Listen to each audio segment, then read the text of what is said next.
శిక్ష విధించడానికి బదులుగా మార్గనిర్దేశం చేయాలి. తప్పుల నుంచి పాఠాలు నేర్చుకునే అవకాశాన్ని యువతకు కల్పించాలి.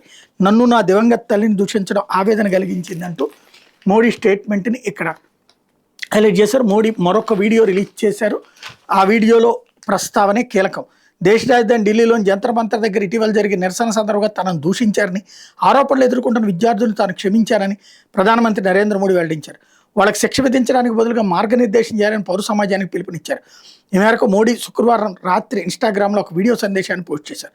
తనకు తన దివంగత తల్లికి వ్యతిరేకంగా వాడిన దూషణపూరిత నినాదాలు తీవ్ర ఆవేదన కలిగించాలని పేర్కొన్నారు. అయితే చేసిన తప్పు నుంచి పాఠాలు నేర్చుకునే అవకాశాన్ని యువతకు కల్పించాలని స్పష్టం చేశారు.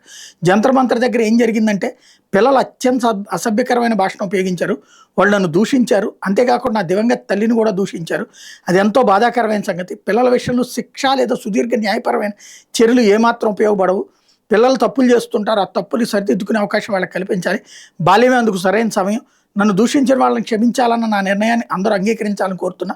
నన్ను మానసికంగా వేధించిన వాళ్ళని క్షమించాలనుకుంటున్నాను. నా నిర్ణయాన్ని సమాజం అంగీకరించాలని కోరుతున్నాను.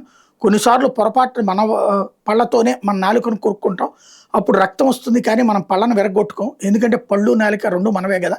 నన్ను దూషించిన వాళ్ళని వెలివేయడానికి బదులుగా వాళ్ళని ఆదరించాలని ప్రజలను కోరుతున్నా. వాళ్ళు తప్పుదో పట్టారు, వాళ్ళకి సరైన మార్గం చూపడం మన బాధ్యత. వాళ్ళని శిక్షించడం, కోర్టులు చుట్టూ తిప్పడం లేదా సామాజికంగా వేధింపులు గురి చేయడం వల్ల ఎలాంటి మార్పు రాదు. దేశంతో కలిసి ముందుకు సాగాలని మోడీ యువతను ఆహ్వానిస్తున్న రండి, దేశం కోసం మనందరం కలిసి ముందుకు సాగుదాం. మన తప్పుల నుంచి పాఠాలు నేర్చుకుంటూ మన కళలను సాకారం చేసుకుందాం. భారతదేశం వేగంగా పురోగమిస్తోంది. మీలో ప్రతి ఒక్కళ్ళు కూడా పురోగమించాలని నేను కోరుకుంటున్నా. దుర్భాషలాడటం వల్ల సమస్యలకు పరిష్కారం మార్గం దొరకదు.